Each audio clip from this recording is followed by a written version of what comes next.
Leaving the shores of your country can be a very hard decision to make, especially if you spent your life in a country, but it has to be made. And so when we decide to move out into a new country, we bid all our family and friends goodbye till we see when we see, and then we come into a new country. We're looking for a place to stay, a hostel accommodation. We're trying all available options to see apartments, those that are within our budgets, just to make the right decision. Having to choose a church combined with studies, having to look for what to eat, which is always a Herculean task. Getting used to the transportation system, being on time for your bus or your trains, finding time to even go out, and then making out time to decide what to put in your stomach, what to drink, what to eat, how does this impact your finances, combining with early morning jobs like your shifts, and with clients who cancel spontaneously because of some logistics. It's a whole new life, and it's a whole nother level to unpack. So yeah, it does come with the territory, and nothing prepares you for it. While you try to make yourself happy, you meet friends spontaneously, you take yourself out, you go to the supermarket, and you're looking at the prices of things. One I will advise everyone is to be very careful when you go out. Please look at the prices of things and weigh them. Is this an important item to have in the house, in the fridge? Will I use this on time? Because the foods all have expiry dates. So it's interesting, and it would be good for you to always weigh these options.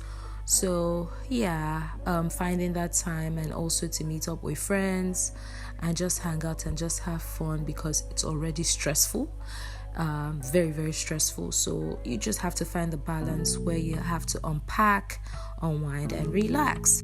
Begins with the letter A. Adams. Andy. Andrew. Adale Koko. Abel. Adedamola. Aramide. Adedamola Su.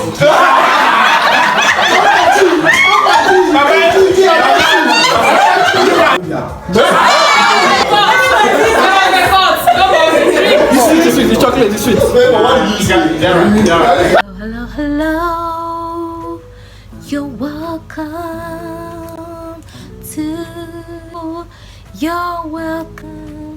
to Kaki's vlog. To my vlog. Hi guys, you're welcome to Kaki's vlog.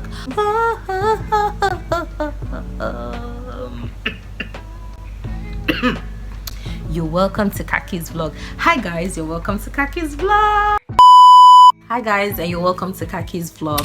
On today's episode of Kaki's vlog, I promise to bring to you information and all you need to know about moving to the UK, your applications, and things that you really need information to be able to survive and cope in the UK. I'm sure a lot of us have heard about experiences of people, some not so good experiences, some great experiences. It's different for every single person. However, it's best to stay atop and abreast of things, of trends, and the experiences of people, lived experiences of people, so you do not make some mistakes, and so you do not fall prey to some things that can be avoided. Okay, so if you're a new subscriber, thanks for joining in, and if you're an old subscriber, thank you for sticking with me. So let's go. I'm sure you've seen many videos of people, advising you and giving you like awesome tips on how to apply to come study, do your master's, jobs, things to avoid, a lot of hands-on information.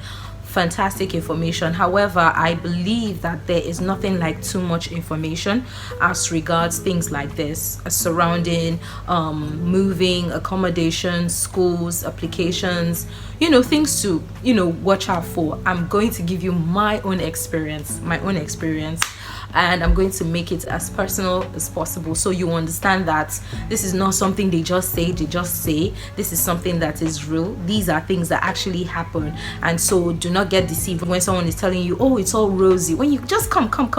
There are people that have been promised to come get your admission, and they'll meet you at the airport, and then you get to the airport and you're calling them, and guess what, their phones are all switched off, they've blocked you, so you've been left stranded. I've had 1, 2, 3, more than 5 stories of people who were left stranded at the airport just because the person at the other end who promised to pick them up from the airport ghosted them. So these are things that you get to find out. For us that are already here, we're already used to it. You're used to people making promises. In fact, people don't make promises, but sometimes when people make promises and they don't live up to those expectations, do not be annoyed. I think it's a thing here. So let's jump right into it. Firstly, for those of you that are looking to come through the admission, through the university route, through the master's route, what you need to know is you need to start your applications like early. Like if you're looking to get into school the next year, start your applications a year before, because of changes in your government, changes to financial status, just make room for changes. Okay, that's one. The second one is try and see if you can get a student accommodation or get accommodation. Now, for people that have people residing in the UK, that's fine. I mean, you can always, stay with your family. If you have that locked, that's fine, perfect. At least you get to save some money that you're supposed to use to run yourself, and keep yourself going. You've saved some extra cash. That's one. So sort accommodation. Why? Because it is very, very hard to find accommodation in the UK. It is like that proverbial saying that it's better for a camel to pass through the eyes of a needle than for a rich man to enter the kingdom of God. It is easier for you to even get a job on the road than to get accommodation. Do you understand? So it's better for you to first of all figure that out, trash it, and know, okay, when you get there, before you even get into school, you've already gotten somewhere to lay your head. There's nothing like accommodation, because there was one instance where I didn't book on time to stay in a hostel and I got to sleep at the bus stop. True story. Cold, when they say cold.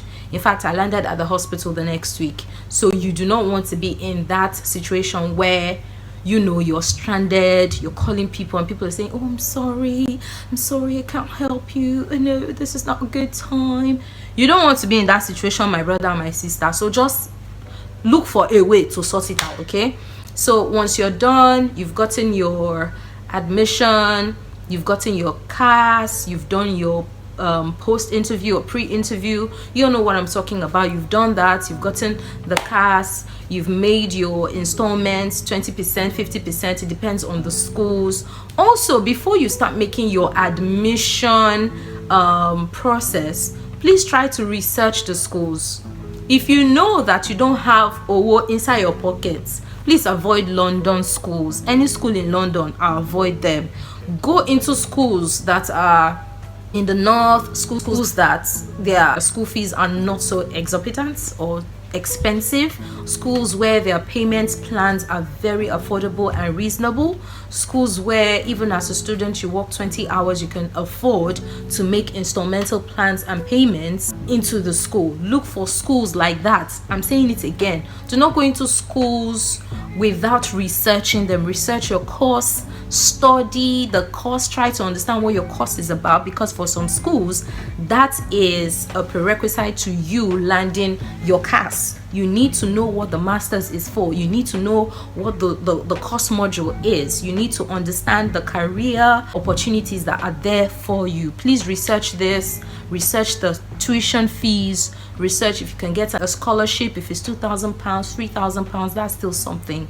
Research it, lock it down, get your CAS, get your visa, apply for it, do the needful, research a lot, join Telegram groups where people offer good information about this. When you get here, congratulations, we're waiting for you. We're waiting for you to join us, because we need more of Nigerians doing good stuff in the country. We need good community members that are blazing the trail and changing the perception people have about us. We are hardworking, we are honest people, we're not lazy, we are brilliant, we're intelligent, and we can do great things if we stick together. So that's that. When you come in, sort your accommodation. And now, as regards work, the sticky notes that I put here are to guide the discussion of what I'll be talking about. So I've talked about your application process. I've talked about sometimes the school fees can range from 12,000 upwards, 16,000, 20,000 pounds. So like I said, search out schools that have affordable tuition. Please and please search out schools. And it's not compulsory for you to come into the UK, but if you feel that the UK is best for you, go ahead and do that. And now we'll move into when you're here. Now, as a student, you are to work 20 hours. 20 hours. You're not supposed to work over 20 hours because it is what is stated in your visa. And there are a lot of jobs you can do. You can do care work, you can be a support worker, you can be a teaching assistant, you can do anything. You can be a concierge, you can front desk officer, you can be a customer service rep. These are things that you can do. You can pick shifts. There are things they call shifts. You can pick your shift, but it shouldn't exceed 20 hours. Okay, now we've trashed that. Now you can also work above 20 hours when your school is on holiday. Say for instance Christmas, you can work over 20 hours, so you can go ahead and work till you drop. I do not advise or recommend because you also need your rest. Try and drink a lot of water because you'll be doing a lot of walking. If there's something that I've noticed in this country is that people know how to walk and trek. They can trek for forever. They can trek any small thing, they are trekking. Come with comfy shoes. This is not Africa or West Africa where you wear your coin. There's time for that. But as a student, come with your trainers. One of the mistakes I made was not to bring a lot of t-shirts and bring a lot of sweatpants. I didn't bring a lot of t-shirts. Joggers, yes. So bring a lot of joggers, bring a lot of t-shirts, bring a lot of trainers, something that you can walk about and knock about town. Bring those. There will come summertime where you can wear your African dresses. You can do a lot of that, but for now you need to get going. You need to be on the go. Yeah. And also bring a lot of black because black is like the uniform around here. Okay, transportation here is quite straightforward when you get used to it because you'll be making use of your maps. So you will need a lot of Google Maps. Keep your phone charged, have a power bank, right? Because you will need to keep on checking your Google Maps when you don't know. There are places you go to. Bradford, for instance, is not like London where you have the bus stop signs at the bus stops. The bus is dropping you somewhere. You can see that, oh, the bus is this bus stop. You won't see that like in London. You will have to use your Google Maps, except of course you're used to the area. And when you're not used to the area, what does that mean? You are going to get lost. Thank you. Now, in some instances where you can't find your way, always ask questions. Open your mouth and ask, okay, I am so place, please, how do I get to so place? Because these people can be helpful with that, with directions and descriptions. Also note that when you're in the country, you have to make use of the Oyster card and the contactless cards. These are cards that you can swipe on the handle and you'll be given a service. What that means is that the Oyster is not a bank card, it's just for your transportation, while the bank cards can also be swiped or make purchases with. If you're coming over here, please try to get into communities, Nigerian communities you see on Twitter, on Instagram, on Facebook, because know how you're going to see information that will be helpful to you, that will be helpful to your situation as regards finances, accommodation, jobs, visa sponsorship, tier 2 visas rather, things like that, post-work study and what have you, because there are people that have gone ahead of you and they just want to share information that will help you and make the ground soft for you when you're landing. So try to join these communities. They've been helpful to me and I think they're also going to be helpful to you as well. Another thing is expectation versus reality. Always know that this is a society that always works. Everyone is working.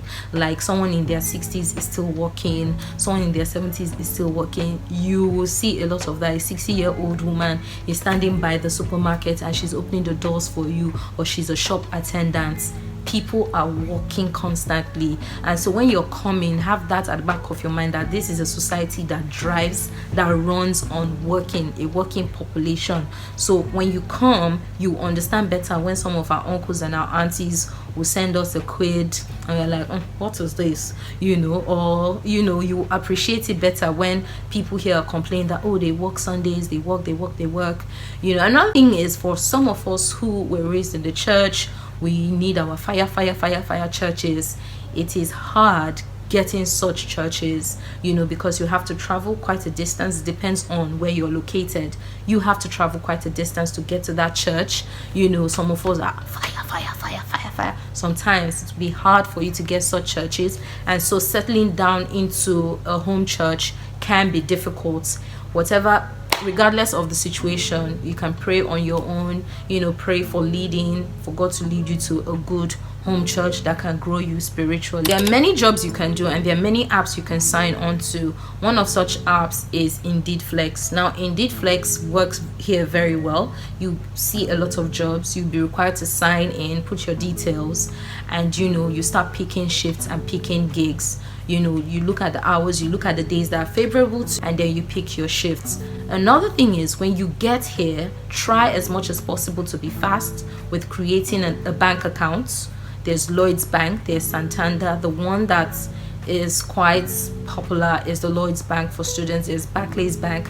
I missed a lot of banks, but Lloyds Bank, open your account, try to get your NI, get your BRP. Of course, when you land into your school will give you your BRP. Get your student ID card, go for your orientations, get your NI, open your bank account, try to get a place to stay, because some people will not give you, some organizations won't give you jobs until you have a residential address. They want to see a proof of address. Even when you're changing jobs, you're registering with another company, they want to see your proof of address. They want references. So have good relationships with your bosses from where you're coming, because these people will actually need references from them, or they will need references from people that are here, and references can be very hard. Even when you're looking for accommodation, the agencies want to see references of people here, and they have their requirements, so you can read up more on that. But these are important for you to have when you're moving in here. As regards racism,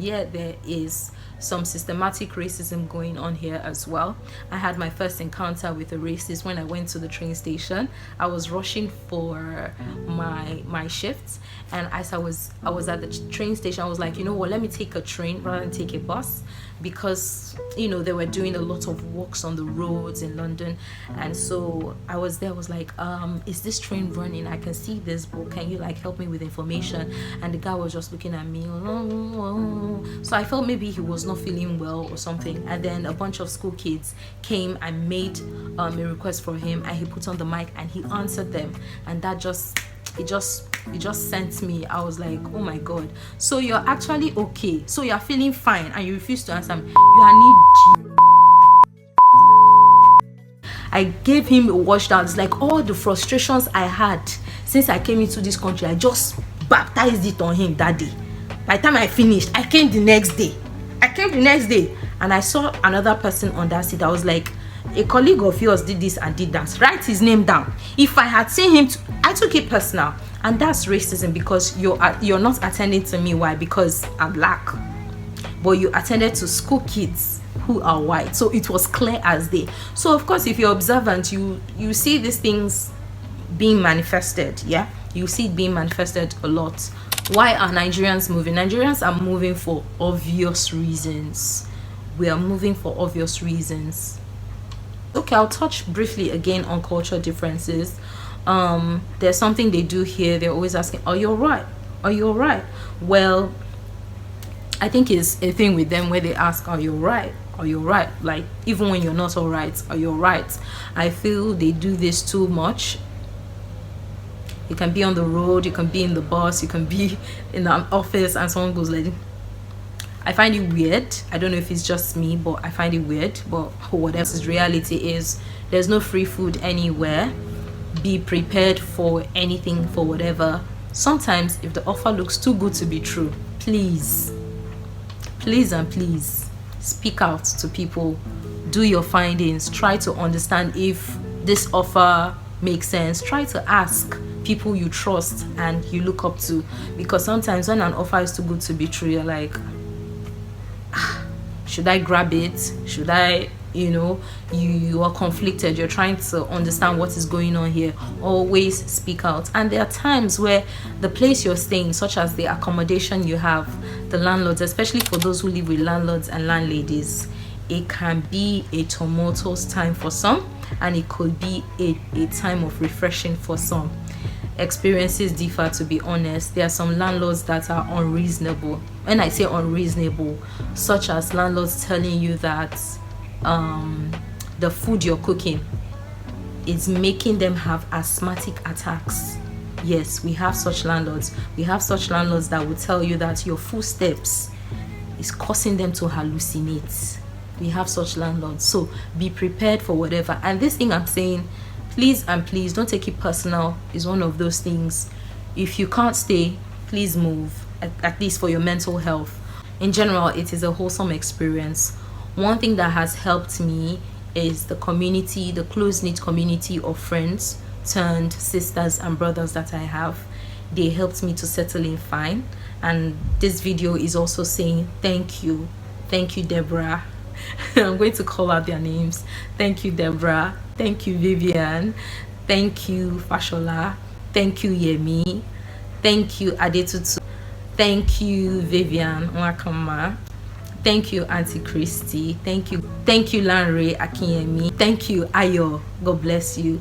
Thank you, Ayo, our soldier and musician. God bless you. Thank you, Esther. God bless you. Thank you, Dazubike.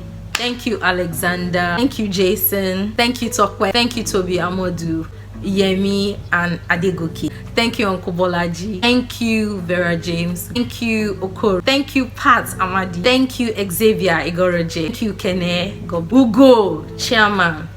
Thank you, Ehosa. Thank you, Mrs. Longe. God bless you. Thank you, Mrs. Adeni. I love you so much. God bless you. Real good. Chima, God bless you. Esther Igwe.